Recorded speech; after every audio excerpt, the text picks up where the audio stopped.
Yo! Magandang araw, magandang gabi mga kalingap. At muli, magbabalik na naman si Papa Shider upang magatid na naman ang update sa inyo mga kalingap at mga kamikris 21. Update today guys, dahilan kung bakit walang part 15 na magaganap this week. Ito po ang dahilan. Pahinga muna ang Mikris ngayon. Mukhang aabutin po ng 1 week bago makapag-vlog ulit ang Mikris 21 guys. Mikris Fanatics. Ang sabi ni Kalinga Prab at ni Mikoy, maghihintay po tayo ng hanggang July 21 bago magkaroon ulit ng panibagong episode ang Mikris. Meron na pong season 2 magaganap guys. Syempre guys, dahil naghihintay tayo na napakatagal, sobrang tagal ng paghihintay, abutin tayo, ano ba ngayon? Martes, Merkules, Huwebes, Biyernes, Sabado at Linggo pa lang sila makakapag-vlog.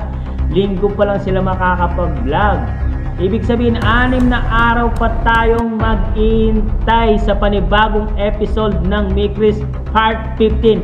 At may good news naman ako sa inyo guys, dahil wala pong Part 15 na magaganap this week, meron naman pong good news na magaganap na Velvet Box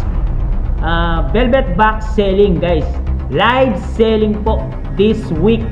Hindi ko lang po sure kung bukas, Tuesday, Wednesday or Thursday. Nandun po sa 3 araw na yan. Hindi po kayo mag-alala, nandun po sina Mikoy at Krista. Magkasama po sila doon sa Velvet Box live selling ni Kalinga Prab. Kaya abang-abang lang po at mag-intay na lang po sa panibagong update ni Papa Shider guys. Sorry po sa mga nag-intay kanina. Alam ko po marami pong nag-intay kanina at nagpa-load pa ng mga cellphone nila para makapanood ng I Love Mikris. Pero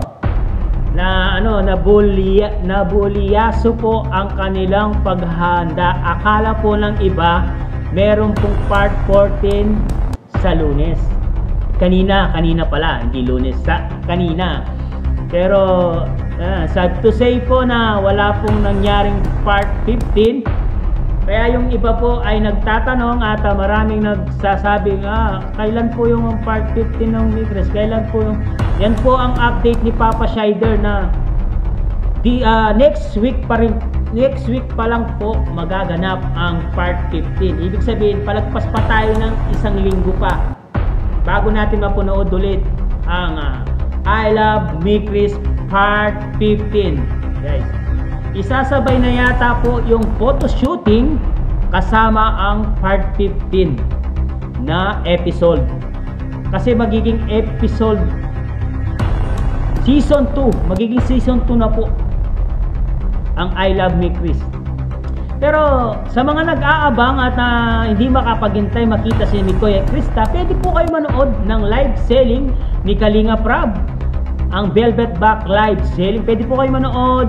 Kung wala pa, may load pa rin kayo, manood po kayo. Abangan nyo po Tuesday, Wednesday and Thursday. Yan, sa 3 araw na yan sila magkakaroon ng Velvet Box. Hindi ko po alam kung ano sa date na to, kung Tuesday, Wednesday or Thursday. Hindi po ako sure, pero I think nandyan po sa 3 yan. Para makita nyo ulit ang pakilig nila doon sa Velvet Box. Sigurado may mga kiligan moments naman na tayo mapapanood doon, at hindi naman nasasayang ang ating panonood doon sa Velvet Box dahil silang dalawa naman yung host nila sa pag-live selling. Maghintay-hintay na lang tayo next week. Magandang magandang pahinga muna para makapag-relax naman ang ating isipan at makagawa naman tayo ng magandang halimbawa magandang alimbawa na manood tayo ng live selling muna. Wag muna tayong magabang ng part 15. Next week na tayo magabang, guys. Hanggang dito na lang ang ating reaction video, mga kalingap, no? At sana naliwanagan kayo sa update ni Papa Shider. Yes, Papa Shider yan. Pag-isuportahan po. Huwag pong kalimutan mag-like, mag-share, mag-subscribe at itang notification bell button para updated po kayo sa mga ilalabas natin reaction video, mga kalingap. Siyempre, huwag pong kalimutan suportahan sina Kuya Val Santos Matubang at Edna Vlogs, Kalingap Rab, Kalingap Team. Siyempre, ang ating mumunting YouTube channel, guys. Huwag po natin kalimutan suportahan. Kita-kits po tayo sa live selling ng Mick Chris, guys. This coming Tuesday, Wednesday, and Friday. Doon po ang araw na pwedeng makapanood ng live selling. And kita-kita rin po tayo next week sa parating na part 15 at photoshooting ng Mikris. Hanggang dito na lang ang ating reaction video, guys. Maraming salamat sa suporta at yung nag-aabang, guys. Sana naliwanagan kayong mabuti kay Papa Shider. Yes, I love you all, guys. See you, guys, to my next reaction video. Babu!